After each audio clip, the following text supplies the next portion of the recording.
Saudara, isu pengoplosan beras tidak hanya membuat konsumen resah. Pedagang di Pasar Induk Beras Cipinang mengaku isu beras oplosan berdampak langsung pada aktivitas pasar. Publik dikejutkan dengan pengungkapan praktik curang dalam penjualan beras. Munculnya beras oplosan yang mencampur kualitas rendah dengan premium ditemukan di pasaran. Konsumen mengaku khawatir dengan adanya temuan ini. Mereka merasa dirugikan di tengah melonjaknya harga bahan pokok. Sedangkan menurut pedagang, pengoplosan beras biasa dilakukan produsen dan legal dilakukan.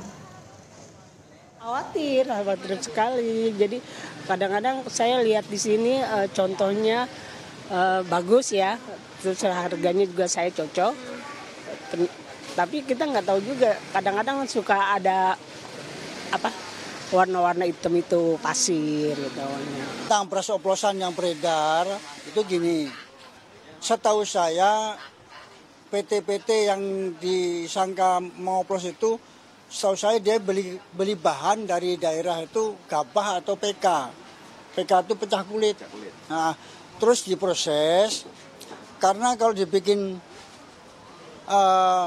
medium yang 5% itu harganya tinggi. Nah, terus dibikinlah lebih dari 10%. Biar terjangkau sama konsumen. Setahu saya seperti itu. Dibikinlah 5 kilo, 10 kilo, 25 kilo gitu. Sementara itu, Menteri Pertanian Amran Sulaiman sebelum rapat dengan DPR hari ini mengatakan temuan di lapangan bukan pengoplosan. Produsen menjual dan mengemas langsung beras biasa menjadi premium.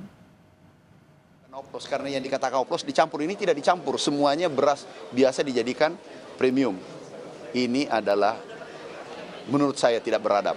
Di atasnya oplos. Kalau oplos kan dicampur. Juga yang oplos.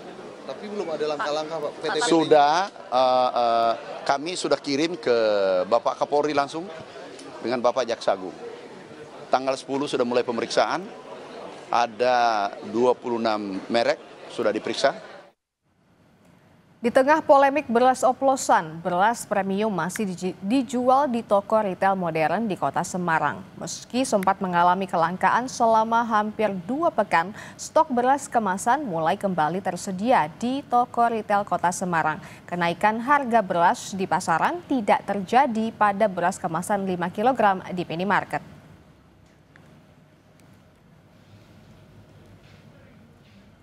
Kementan temukan lebih dari 80% beras premium dioplos yang berpotensi rugikan masyarakat hingga triliunan.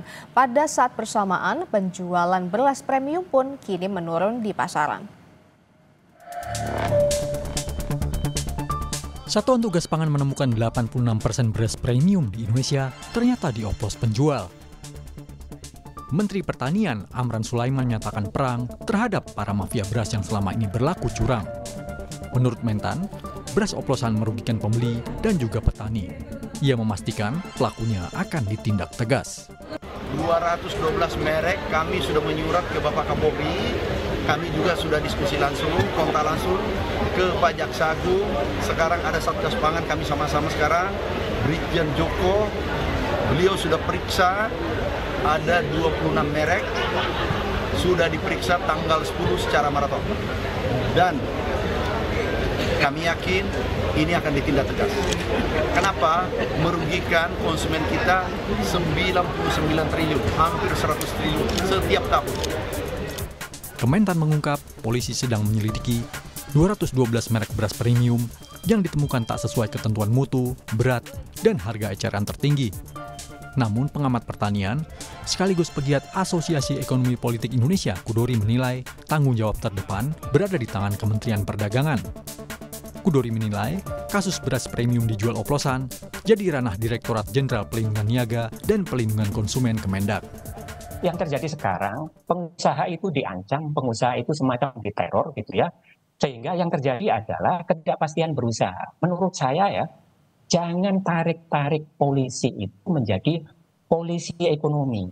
Justru saya kira penting untuk mendorong Kementerian Perdagangan yang ada di depan, bahwa kalau dari penyelidikan Direktorat Jenderal Tertib Niaga dan Perlindungan Konsumen ini ditemukan indikasi pidana, indikasi kecurangan segala macam, baru diserahkan ke polisi.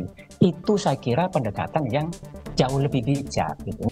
Setelah temuan beras premium oplosan terungkap, penjualannya jadi merosot. Salah satunya terjadi di pasar tradisional Kedoya, Kebonjeruk, Jakarta Barat. Pedagang mengakui masyarakat kini beralih ke beras jenis biasa. Pedagang pun memperhatikan kualitas beras premium saat ini pun dinilai menurun.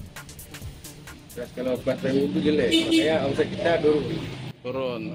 Banyak yang sekarang yang biasa, tidak lagi yang premium itu motor berasnya. Karena itu kan beras campuran. Pemprov Jakarta menanggapi pemeriksaan PT Food Station Cipinang Jaya.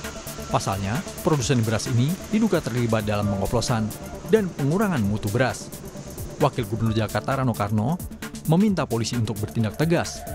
Apalagi jika badan usaha milik Jakarta, PT Food Station Cipinang Jaya, terbukti menjadi pengoplos beras. Sebelumnya, produsen beras milik Pemprov Jakarta itu diduga Bareskrim Polri mengoplos dan mengurangi mutu beras. Kalau memang salah, tindak, nggak ada urusan. Ya, tapi saya mendapat laporan, tapi sulit, ini memerlukan waktu yang panjang untuk diskusi ini. Tapi saya mendapat laporan dari Food Station bahwa itu tidak benar. Ada audit nggak sih Mas? Pasti ada audit. Pasti ada audit. Apalagi hal seperti ini inspektorat turun. Gitu. Sebelumnya, Kementerian Pertanian menemukan ratusan merek beras premium dijual tak sesuai ketentuan berdasarkan survei di 10 provinsi tanggal 6 hingga 23 Juni lalu. Kementan menghitung kerugian ekonomi akibat praktek ini mencapai 100 triliun rupiah per tahun. Tim Liputan, Kompas TV.